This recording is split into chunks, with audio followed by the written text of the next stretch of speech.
Hello guys, as you know students, we had started unit 3rd in last class understanding family, community and society.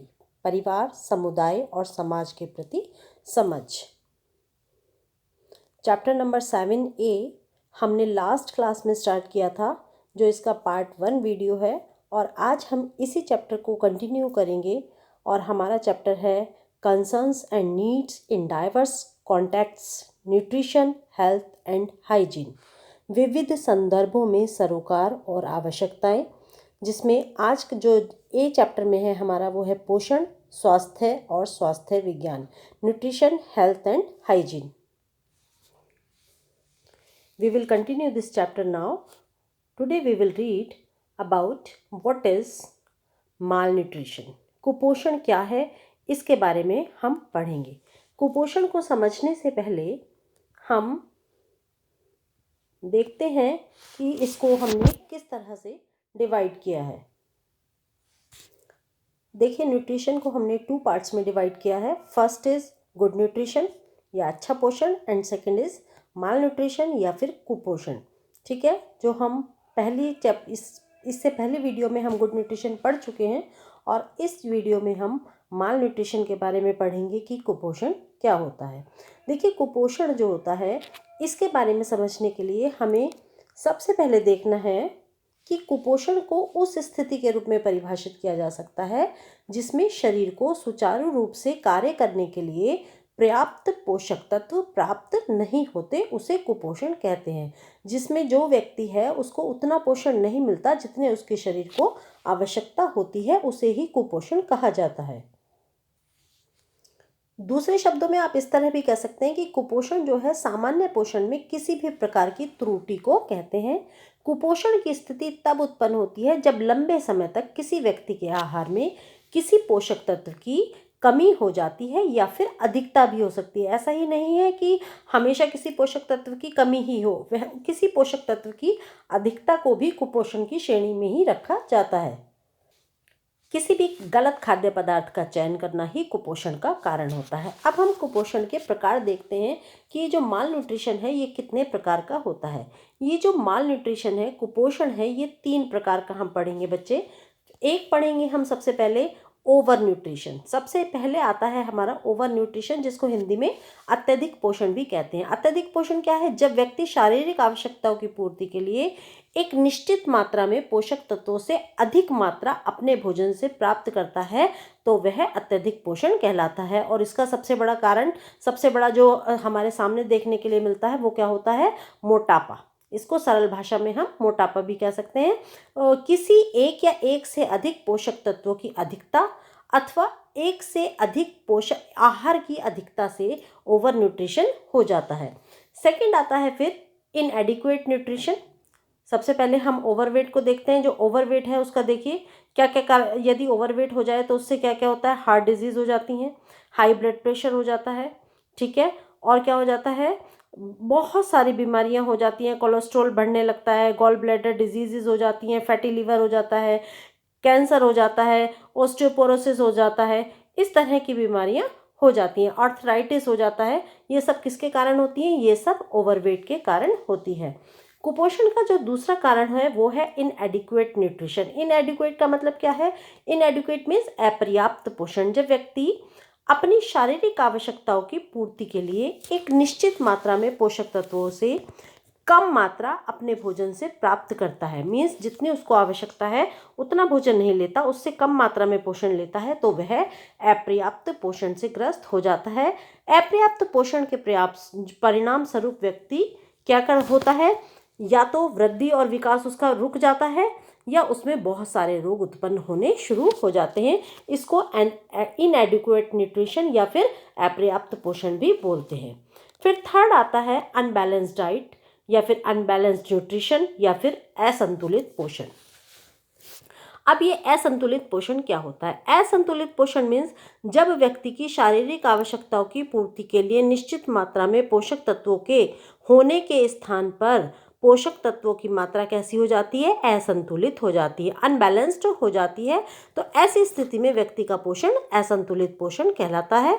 और असंतुलित पोषण एक या एक से अधिक पोषक तत्वों की अधिकता भी हो सकती है और एक या एक से अधिक पोषक तत्वों की कमी भी हो सकती है, जो शरीर के लिए सबसे ज़्यादा हानिकारक होती है, जिसे हम अनबैलेंस्ड न्यूट्रिशन कहते हैं। तो कुपोषण के हमने 3 प्रकार पढ़े, ओवर न्यूट्रिशन, इनएडिक्वेट न्यूट्रिशन और अनबैलेंस्ड न्यूट्रिशन। आई होप आपको ये क्लियर हो गया है तीनों।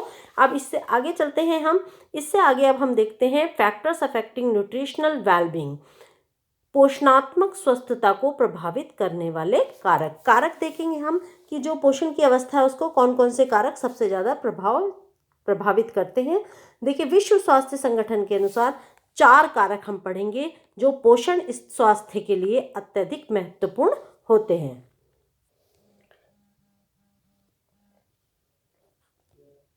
सबसे पहला कारक देखते हैं हम, फूड एंड न्यूट्रिएंट सिक्योरिटी, खाद्य एवं पोषण सुरक्षा। खाद्य एवं पोषण सुरक्षा से क्या मतलब है हमारा?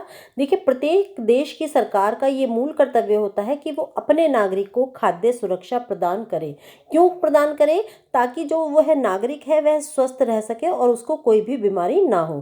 खाद्य और पोषण सुरक्षा का अर्थ है देश के सभी नागरिकों को उनकी शारीरिक आवश्यकताओं के अनुसार पोषण युक्त भोजन उपलब्ध कराना, चाहे वो किसी भी एज का हो, किसी भी जाति का हो, किसी भी धर्म का हो, किसी भी समुदाय का व्यक्ति हो। इसको कहते हैं हम खाद्य एवं पोषण सुरक्षा। सेकंड आता है फिर गुड हेल्थ फॉर ऑल, सबके लिए उत्तम स्वास्थ्य। सबके लिए उत्तम स्वास्थ्य से मतलब क्या है? अच्छे स्वास्थ्य का तात्पर्य क्या है कि रोगों से सुरक्षा और रोग की स्थिति में अच्छे उपचार। किसी भी रोग की स्थिति में, चाहे वो इन्फेक्शस डिजीज हो या फिर कोई भी डिजीज हो, विशेष ध्यान देने की बात क्या होती है कि संक्रमण के कारण शरीर में पोषण स्तर पर सबसे ज़्यादा नकारात्मक प्रभाव पड़ता है, जिसके कारण व्यक्ति के स्वास्थ्य पर भी नेगेटिव इफेक्ट पड़ता है। तो ये जरूरी हो जाता है कि हर नागरिक को उचित स्वास्थ्य और सुरक्षा प्रदान की जाए। क्यों प्रदान की जाए? क्योंकि उत्तम स्वास्थ्य हर नागरिक का मूल अधिकार होता है, इसीलिए उसको सबके लिए क्या आवश्यक है? उत्तम स्वास्थ्य।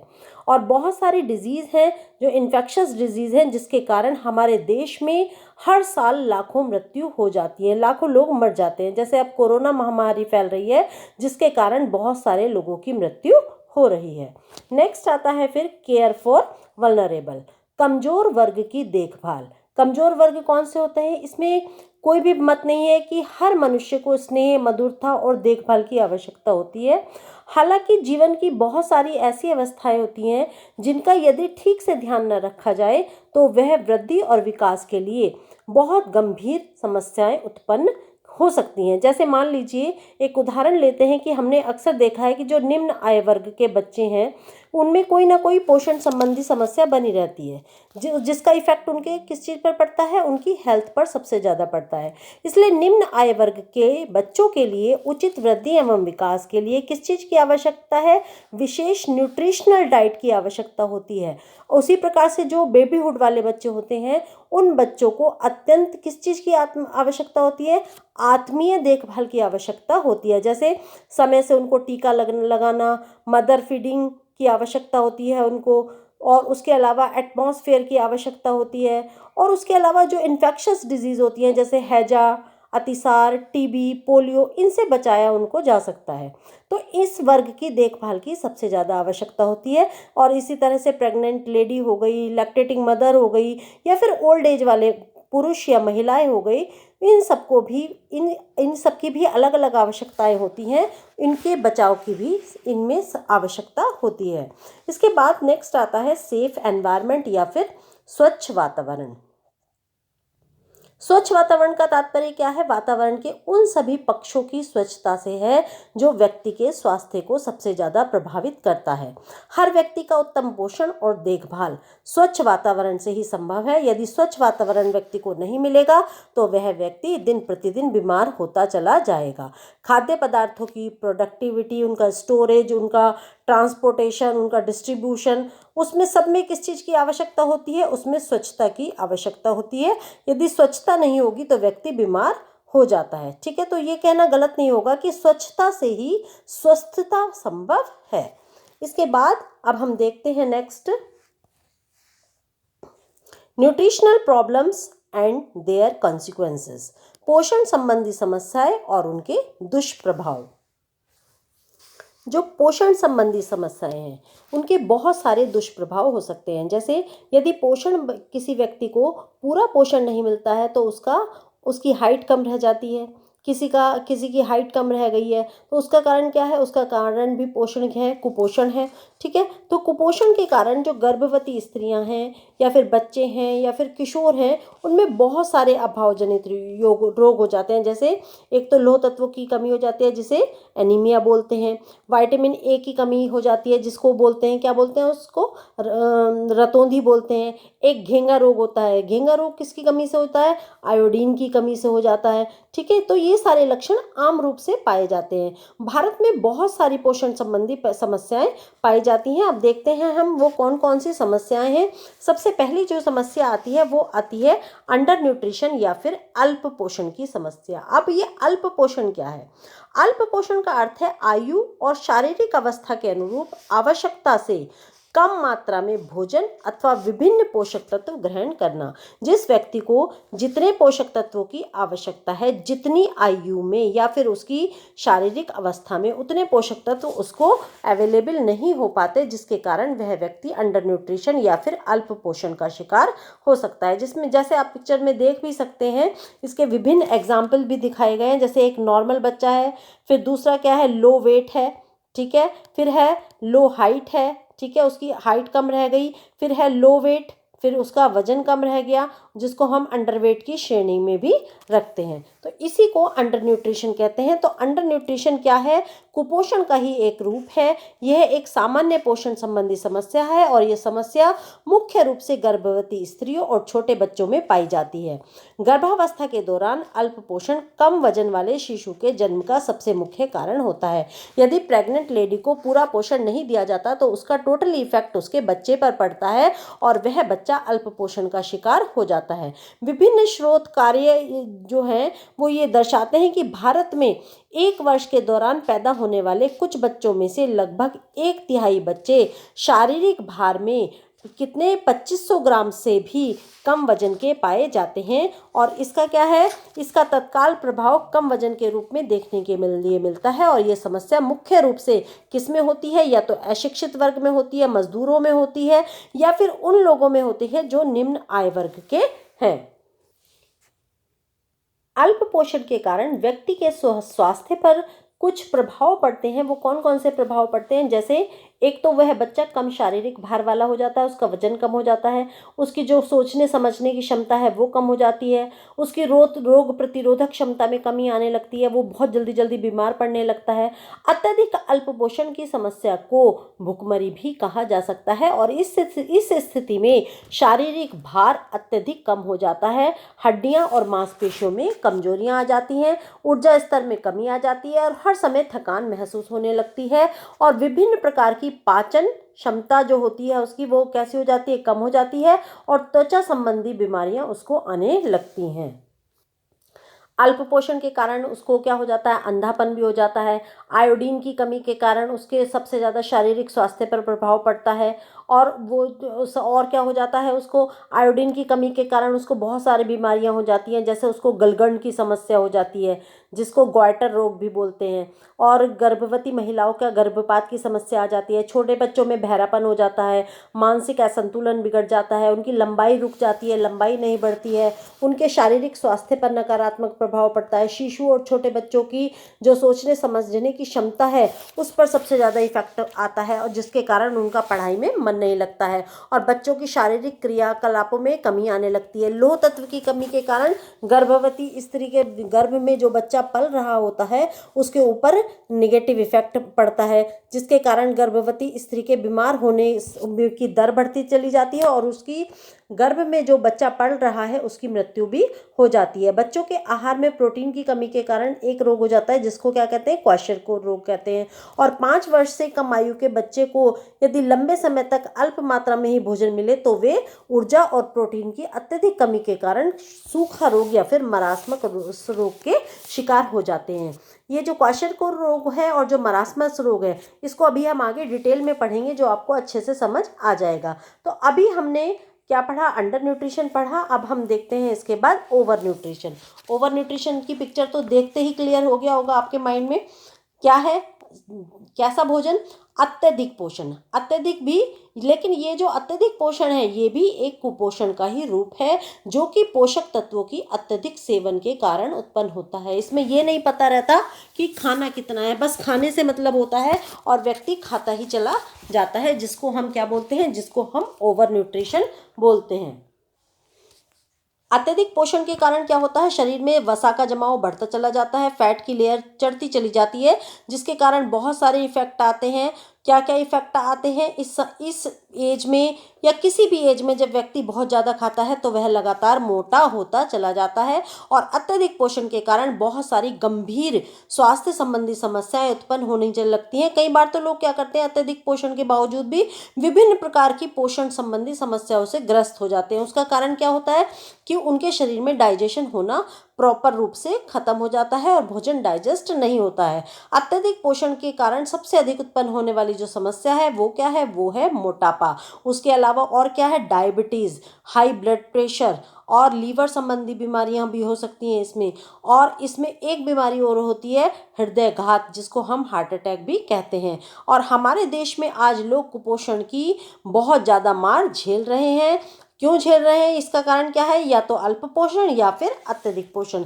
किसी के पास खाने के लिए कम है और किसी के पास खाने के लिए अत्यधिक है, तो वो कुपोषण की श्रेणी में दोनों आएंगे। जो कम खा रहा है वो भी कुपोषण का शिकार है, और जो व्यक्ति ज़्यादा खा रहा है वो भी कुपोषण का ही शिकार है। इसके बाद हम देखते हैं न्यूट्रिशन एंड इन्फेक्शन, पोषण और संक्रमण। अब ये पोषण क्या है और संक्रमण क्या है? देखिए, जब किसी व्यक्ति के शरीर में कुपोषण लगातार बढ़ता चला जाता है, अब कुपोषण दो कारण से बढ़ रहा है, या तो अत्यधिक पोषण या फिर अल्प पोषण, दो कारण से कुपोषण बढ़ रहा है। तो कुपोषण के कारण क्या होगा? शरीर में से रोगों से लड़ने की क्षमता कम होती चली जाती है, और जब किसी व्यक्ति के शरीर से रोगों से लड़ने की क्षमता कम होती चली जाती है तो उसका इफेक्ट क्या होता है? उसके शरीर में इन्फेक्शन बढ़ना शुरू हो जाता है, और इन्फेक्शन की संभावना सबसे ज़्यादा होने लगती है। आमतौर पर इन्फेक्शन के दौरान शरीर में विभिन्न पोषक तत्वों का ह्रास होने लगता है। जैसे उससे क्या होने लगता है? या तो अतिसार होने लगता है या दस्त होने लगते हैं। फिर शरीर से बहुत बड़ी मात्रा में जल और अन्य पोषक तत्व निकलने लगते हैं, जिसके कारण संक्रमण के दौरान पोषक तत्वों की आवश्यकता बढ़ जाती है। और यदि इस दौरान पोषक तत्वों की आवश्यकता के अनुरूप पर्याप्त मात्रा में उन पोषक तत्वों को ना लिया जाए तो उससे संक्रमित व्यक्ति के पोषण स्तर पर सबसे ज़्यादा इफेक्ट पड़ता है। और पोषण स्तर से में कमी के कारण व्यक्ति, विशेषकर वो बच्चे या फिर वो वृद्धजन जो उस कुपोषण से ग्रस्त हैं, वो अन्य इन्फेक्शन के शिकार या फिर अन्य डिजीज के शिकार हो जाते हैं। पोषण तत्वों की कमी से होने वाले कुछ रोग हम पढ़ेंगे इसके बाद। वो कौन कौन से रोग हैं? वो रोग हैं दो, एक है मरासमस और एक है क्वाशरकोर। सबसे पहले हम लेते हैं मरासमस। अब ये मरासमस क्या है? इसको हिंदी में सूखा रोग भी बोलते हैं। आहार में सभी पोषक तत्वों की कमी के कारण होने वाला ये जो रोग है, ये कैसा है? ये अधिकतर जो है 1.5 साल तक के बच्चों में होता है। और इसका कारण क्या होता है कि बच्चा जो है वो माता का दूध पहले से, समय से पहले ही छोड़ देता है और ऊपरी आहार वो खाने लगता है, जिसके कारण उसके शरीर में प्रोटीन की मात्रा और पोषक तत्वों की कमी होने लगती है और बच्चा पूरी तरह से सूखता चला जाता है। इसीलिए इसको सूखा रोग भी कहते हैं। दूसरा जो है क्वाशरकोर। क्वाशरकोर में क्या है? यदि बच्चे के आहार में कैलोरीज की कमी हो जाए तो शरीर में उपस्थित जो प्रोटीन ऊर्जा है, प्रोटीन और ऊर्जा क्या करती है? प्रोटीन ऊर्जा देने लगती है, और धीरे धीरे जो बच्चा है, मतलब जो प्रोटीन है वो ऊर्जा देने का काम करने लगता है। प्रोटीन अपना काम जो है उसका वो बंद कर देता है और ऊर्जा देना शुरू कर देता है। क्यों? क्योंकि उसको ऊर्जा कैलोरीज से नहीं मिल रही है, तो वो प्रोटीन से ही ऊर्जा लेनी शुरू कर देता है, और धीरे धीरे वो बच्चा किस चीज़ का शिकार हो जाता है? क्वाशरकोर रोग से पीड़ित हो जाता है। और ये रोग 1 से लेकर 5 साल तक के बच्चों में सबसे अधिक पाया जाता है। इसके बाद हम इसकी पिक्चर से इसको एक बार समझते हैं। जो मरासमस रोग है, देख सकते हैं आप, ये बच्चा पूरी तरह से सूख गया है। लेकिन जो क्वाशरकोर रोग है, इस बच्चे का पेट बाहर को आ गया है। इसमें क्या है डिफरेंस है कि उसमें बच्चा पूरी तरह से सूख जाता है और इसमें उसका पेट बाहर को निकल जाता है। इसी ये क्वाशरकोर रोग कहलाता है। जो क्वाशरकोर रोग है, इसमें क्या होता है, इसमें प्रोटीन ऊर्जा देने का काम करने लगता है। क्यों? क्योंकि जो ऊर्जा देने का काम है वो कैलोरीज जो है वो कैलोरीज उस बच्चे को नहीं मिलती है, तो ऊर्जा के लिए प्रोटीन अपना काम शुरू कर देता है ऊर्जा देने का, और वह बच्चा क्वाशरकोर रोग का शिकार हो जाता है। देखिए दोनों पिक्चर्स से आपको समझ में आ रहा है कि मरासमस में पूरा सूखा है, इसीलिए इसको सूखा रोग भी कहते हैं, लेकिन जो क्वाशरकोर है इसमें बच्चे का पेट बाहर की तरफ से निकल जाता है।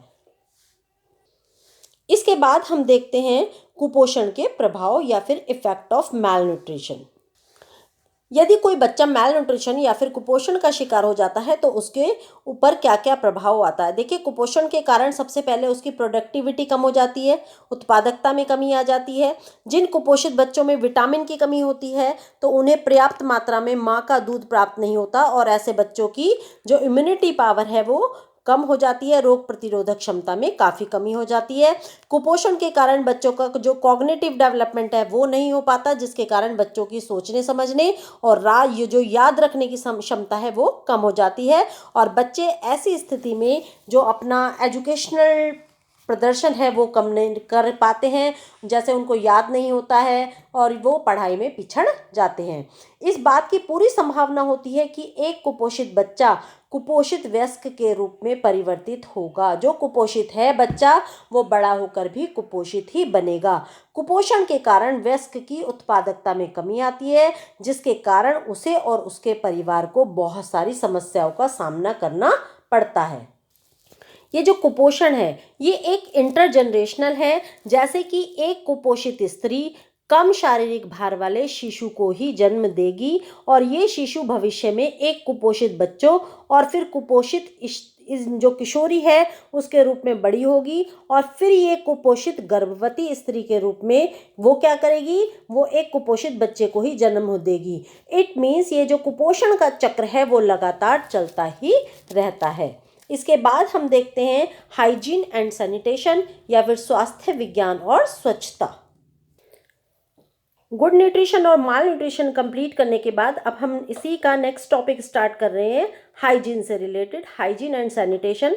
देखिए भारत सहित सभी जितने भी विकासशील देश हैं और उनमें बहुत सारे आहार जनित रोग जैसे अतिसार, पेचिश, छोटे बच्चों में पाए जाने वाले बहुत सारे रोग होते हैं। इन रोगों के कारण सबसे बड़ा क्या होता है, वो कारण होता है वो कि उसमें किस चीज़ की कमी है, स्वच्छता की कमी पाई जाती है। आमतौर पर जितने भी जो है इन्फेक्शियस डिजीज़ हैं या फिर कम्युनिकेबल डिजीज़ हैं, ये सब गंदे पर्यावरणीय स्थितियों या फिर व्यक्तिगत अस्वच्छता और गलत ढंग से भोजन पकाने और परोसने के कारण ही होते हैं। और ऐसे रोगों से बचाव के लिए हमें क्या करना चाहिए, हमें कुछ बातों पर ध्यान देना आवश्यक है। विभिन्न रोगों से संबंधित बहुत सारे कारक हो सकते हैं, वो इंट्रिंसिक फैक्टर भी हो सकते हैं कुछ, और कुछ एक्सट्रिंसिक फैक्टर भी हो सकते हैं। जैसे एक हेरिडिटी हो सकती है, एज हो सकती है, जेंडर हो सकता है, ब्लड ग्रुप हो सकता है, ठीक है। उसके अलावा विभिन्न खाद्य पदार्थों का हो सकते हैं, शरीर के विभिन्न अंग, ठीक है, ये सब कारण इसके हो सकते हैं। सामाजिक कारण हो सकता है, आर्थिक कारक हो सकते हैं, पोषण की स्थिति, आहार की उपलब्धता, शारीरिक सक्रियता का स्तर या फिर रहन सहन की आदतें या फिर नशीले पदार्थों का सेवन, ये सब भी हो सकते हैं। और विभिन्न रोगों से संबंधित कुछ पर्यावरणीय कारक भी हो सकते हैं जिनको हम एक्सट्रिंसिक फैक्टर या फिर एनवायरमेंटल फैक्टर भी कहते हैं, जैसे भौतिक पर्यावरण, वायु, जल, मृदा, जलवायु, भौगोलिक स्थिति, टेम्परेचर, लाइट या फिर विकिरण, इसका प्रभाव भी पड़ सकता है। बायोलॉजिकल फैक्टर हो सकते हैं, मनुष्य और जो अन्य सजीव हैं जैसे जानवर हैं, कोई विषाणु है, पादप हैं, कीट हैं, सूक्ष्म जीव हैं, इनमें से इनके कारण भी हो सकते हैं। और मनोवैज्ञानिक कारक भी हो सकते हैं जैसे भावात्मक कुशलता, और उसके अलावा सांस्कृतिक मूल्य, रीति रिवाज, आदतें, हमारी आस्थाएं, मनोवृत्तियाँ, धर्म, जीवन शैली और स्वास्थ्य सेवाएं। तो ये इसके बाद हम थोड़ा सा हाइजीन को देखते हैं कि हाइजीन क्या है। हाइजीन का मतलब है कि उन सभी स्थितियों और क्रियाकलापों से है जिसका मुख्य उद्देश्य सफाई के माध्यम से विभिन्न प्रकार की बीमारियों से बचना और उचित स्वास्थ्य बनाए रखना होता है। हम दो तरह की हाइजीन पढ़ेंगे, एक पढ़ेंगे पर्सनल हाइजीन, और एक पढ़ेंगे हम कौन सी हाइजीन, एनवायरमेंटल हाइजीन। तो सबसे पहले हम लेते हैं पर्सनल हाइजीन। अब ये पर्सनल हाइजीन क्या है, व्यक्तिगत स्वच्छता।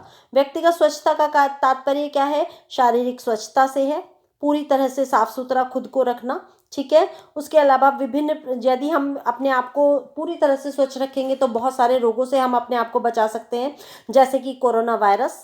यदि हम बार बार हाथ नहीं धोएंगे तो क्या होगा, कोरोना वायरस हमारे हाथों के माध्यम से हमारे भोजन में प्रवेश कर जाएगा, ठीक है। तो अपने आप को स्वच्छ रखना।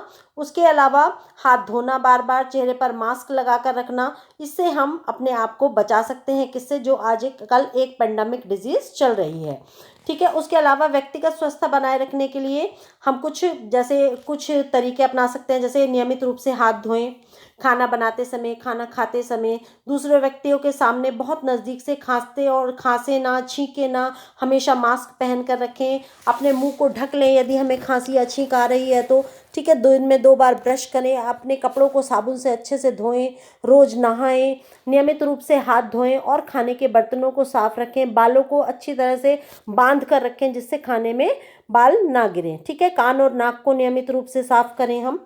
उसके बाद आता है नेक्स्ट, एनवायरमेंटल हाइजीन या फिर पर्यावरणीय स्वच्छता। पर्यावरणीय स्वच्छता से मतलब क्या है, व्यक्ति के स्वच्छता का तात्पर्य उन क्रियाकलापों से है जिनके द्वारा ऐसी पर्यावरणीय स्थितियों को नियंत्रित और सुधारने का प्रयास किया जा सकता है जो मानव स्वास्थ्य को प्रभावित करती हैं, जैसे सुरक्षित जल की आपूर्ति, मानव अपशिष्ट का प्रबंधन, तरल अपशिष्ट का प्रबंधन, कूड़े का प्रबंधन, आवास की सुविधा, स्वच्छता की हमारी सारी आदतें और रोगाणुओं का नियंत्रण, खाद्य स्वच्छता। उसके अलावा जल की गुणवत्ता को नियंत्रित रूप से बनाए रखना और मानव और पशुओं के जो अपशिष्ट हैं उनको संदूषित करना, और उसके अलावा आप अपने आसपास का सारा चारों तरफ का वातावरण साफ रखना। स्वस्थ पर्यावरण पर विशेष ध्यान दिए जाने की आवश्यकता है ताकि ऐसी परिस्थितियों का निर्माण किया जा सके जो स्वास्थ्य को बढ़ावा देने वाली हो और बीमारियों की रोकथाम करने वाली हो। इनसे पेयजल सुरक्षा और स्वच्छता सबसे ज़्यादा इनमें महत्वपूर्ण होती है, क्योंकि बहुत सारे रोग होते हैं जैसे अतिसार, पेचिश, त्वचा संबंधी रोग, नेत्र संबंधित रोग, जो किसके कारण होते हैं, जो हमारे चारों तरफ फैले हुए संदूषण के कारण या पेयजल के कारण उत्पन्न होते हैं। तो इनके ऊपर सबसे ज़्यादा ध्यान देने की आवश्यकता होती है। इसके बाद आता है अब फूड हाइजीन या फिर खाद्य स्वच्छता। अब ये खाद्य स्वच्छता क्या है, देखिए, मनुष्य को स्वस्थ जीवन जीने के लिए सबसे ज़्यादा जरूरी क्या है, संतुलित और पौष्टिक भोजन। यदि भोजन संतुलित नहीं होगा और पौष्टिक भोजन नहीं होगा तो व्यक्ति स्वस्थ नहीं होगा, लेकिन उसके साथ साथ उसको खाद्य स्वच्छता की भी आवश्यकता होती है। हर परिवार अपनी आय का जो अधिकतम भाग है वो किस पर व्यय करता है, भोजन पर व्यय करता है। किंतु यदि किसी भी कारण से भोजन स्वच्छ ना हो और भोजन संदूषित हो जाए तो पूरा का पूरा परिवार रोगों का शिकार हो जाता है। यहाँ तक कि कई बार ऐसा भी होता है कि कुछ जानलेवा बीमारियां भी उसको लग जाती हैं, जिसके कारण वो किसके कारण होती हैं, वो स्वच्छ या फिर स्वस्थ वातावरण के कारण होती हैं। तो खाद्य स्वच्छता भी हमारे लिए उतनी ही जरूरी है जितना कि पौष्टिक भोजन। तो खाद्य स्वच्छता का अर्थ क्या है, खाद्य स्वच्छता का अर्थ है खाद्य पदार्थों का उत्पादन, उनका भंडारण, उनका स्थानांतरण और उनका हस्तन के दौरान सुरक्षित रखना उन्हें, ताकि वह संदूषित ना हो और कई भोजन संबंधी बीमारियां, दूषित भोजन जो भी है, अर्थात जो भोजन है उसमें जो रोग पैदा करने वाले जीवाणु हैं वो उत्पन्न ना हो। तो इसमें जो फूड हाइजीन है, इसमें हम personal hygiene, storage hygiene, kitchen hygiene, cooking hygiene और सर्विंग हाइजीन, इन सब के बारे में पढ़ेंगे। सबसे पहले हम देखते हैं पर्सनल हाइजीन या फिर व्यक्तिगत स्वच्छता। व्यक्तिगत स्वच्छता क्या है, अर्थात भोजन पकाने और परोसने वाले की जो है उसकी व्यक्तिगत सफाई। व्यक्तिगत सफाई कि वो अपने सारे नाखून काट कर रखे, बालों को बांध कर रखे, ठीक है। और क्योंकि यदि वह खाना बनाने वाला व्यक्ति ही स्वस्थ नहीं होगा और स्वच्छ नहीं होगा तो जो व्यक्ति को खाना वो परोस रहा है वो उस भोजन को खाकर भी बीमार पड़ जाएगा। उस व्यक्ति को कोई त्वचा संबंधी बीमारी भी नहीं होनी चाहिए जिस व्यक्ति के द्वारा खाना परोसा जा रहा है। उसके बाद आता है भंडारण के दौरान या फिर स्टोरेज हाइजीन। स्टोरेज हाइजीन से क्या मतलब है कि जब व्यक्ति, कोई भी व्यक्ति है, जो व्यक्ति खाना बना रहा है उसको, वो तो स्वच्छ है, लेकिन जो व्यक्ति उसको, जहाँ पर उस भोजन को स्टोर किया जा रहा है, जैसे कि मान लीजिए फ्रिज में रखा जा रहा है और फ्रिज ही पूरी तरह से साफ नहीं है, तो क्या होगा, वहाँ से वह भोजन कैसा हो जाएगा, विषैला या फिर संदूषित हो जाएगा। इसीलिए वहाँ पर भी सफाई की आवश्यकता होती है। नेक्स्ट आता है रसोई घर की स्वच्छता या फिर किचन हाइजीन। किचन हाइजीन से मतलब क्या है कि किचन पूरी तरह से साफ होनी चाहिए। भोजन, रसोई घर और खाना पकाने की जो जगह है, ये स्वच्छ होने के कारण भी दूषित हो सकता है। इसलिए रसोई घर की दीवारें, दरवाजे, यदि इनमें छोटी छोटी दरारें होती हैं तो वहाँ से छोटे छोटे कीड़े मकोड़े आने लगते हैं, जो भोजन के संपर्क में आकर उसको संदूषित कर देते हैं, तो उनको भी पूरी तरह से भर देना चाहिए और ऐसा चारों तरफ एटमॉस्फेयर सफाई करके क्रिएट करना चाहिए कि वहाँ पर किसी प्रकार की कोई गंदगी ना हो। नेक्स्ट आता है खाना पकाते समय स्वच्छता या फिर कुकिंग हाइजीन। कुकिंग हाइजीन से क्या मतलब है कि अक्सर भोजन पकाने के दौरान असावधानी हम बरतते हैं, जिसके कारण भोजन कैसा हो जाता है, संदूषित हो जाता है। जैसे सब्जियों को अच्छी तरह से यदि नहीं धोया है, दाल चावल को अच्छी तरह से साफ नहीं किया है, उनमें कुछ अशुद्धियाँ रह गई हैं, जो पीतल है या फिर तांबे के बर्तन हैं, उनमें यदि हमने खट्टे पदार्थ या फिर खट्टा भोजन रख दिया तो वो कैसा हो जाएगा, वो विषाक्त हो जाएगा। इसके बाद आता है परोसते समय स्वच्छता या फिर सर्विंग हाइजीन। इसका भी ध्यान रखना चाहिए कि भोजन परोसने वाले व्यक्ति को की असावधानी के कारण भोजन कैसा हो सकता है, संदूषित हो सकता है, जिससे खाना परोसते समय उसके ऊपर मान लीजिए छींक दिया किसी ने या फिर गंदे हाथ लगा दिए तो उससे भी भोजन संदूषित हो सकता है। तो हमने ये 5 इसकी स्वच्छता पढ़ी है। जो व्यक्तिगत अस्वच्छता है या फिर भोजन बनाने और खाने के खराब होने के तरीके हैं, उससे भी भोजन संदूषित हो सकता है। जैसे मान लीजिए आपने खाने में कोई असुरक्षित खाद्य पदार्थ का यूज कर लिया, जैसे जल जो डाला, पानी जो डाला, वो पानी गंदा था, मसाले खराब थे या फिर तेल खराब था, उसके कारण भी भोजन संदूषित हो सकता है। या फिर भंडारण के अनुचित तरीके के कारण हो सकता है, कोई कीट उसमें गिर गया है, कृमि गिर गया है, उसके कारण भी हो सकता है।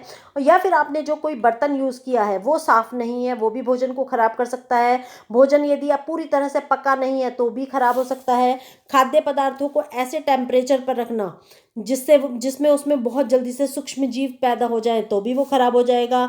अनुचित ढंग से आपने उसे ठंडा किया तो भी खराब हो जाएगा। तो मीन्स क्या है कि भोजन खराब होने के बहुत सारे कारण हो सकते हैं। मान लीजिए आपने खाना बनाया और उसको ढका नहीं और खुला ही छोड़ दिया तो भी वह खराब हो जाएगा, क्योंकि उसमें कुछ गिर सकता है ऊपर से।